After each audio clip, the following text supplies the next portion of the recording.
نبی پاک صلی اللہ علیہ وسلم کثرت کے ساتھ آپ اپنے چہرے کو آسمان کی طرف اٹھاتے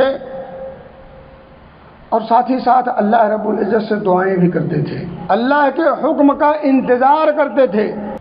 یہیں رک کر کے دو چیزیں اور سوچ سکتے ہیں، عقیدے کی بات ہے۔ ہم کہتے ہیں اللہ کے رسول صلی اللہ علیہ وسلم قادر مطلق ہے،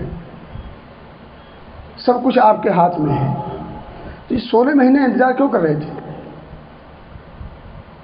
16 یا 17 مہینے انتظار کس بات کا؟ کیوں؟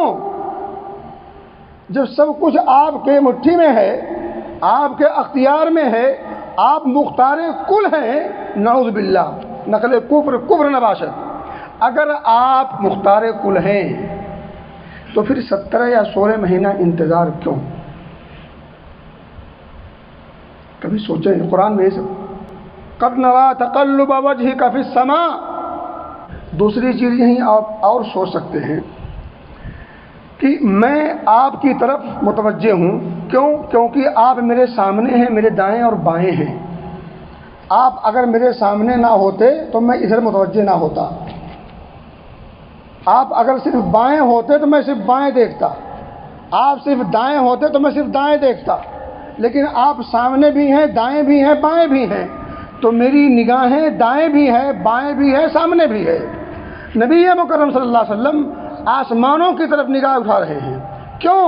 کیونکہ اللہ رب العزت ہر جگہ نہیں، آسمانوں میں ہے،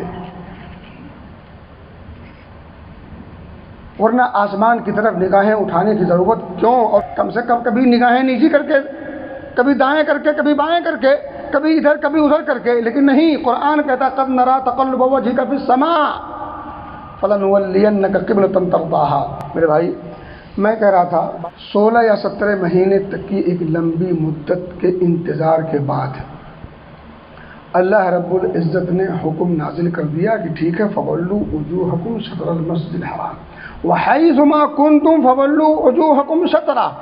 کوئی بات نہیں، اب آپ کے انتظار کی گھڑیاں ختم ہو چکی ہیں، اب آپ کو یہ حکم دیا جا رہا ہے کہ آپ جہاں کہیں بھی ہوں اپنے رخ کو نماز کے لیے بطور قبلہ کے بیت اللہ الحرام کی طرف کر لیا کریں۔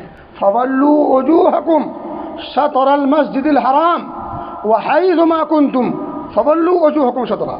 جہاں کہیں بھی ہوں، آپ مکہ میں ہوں یا مدینہ میں ہوں، اطراف و جوانب میں ہوں یا کہیں اور ہوں، جب نماز پڑھنے کا وقت آئے، نماز پڑھنے کی ضرورت پیش آئے، تو اپنے چہرے کو کعبہ کی طرف پھیر لیں۔ اب بیت المقدس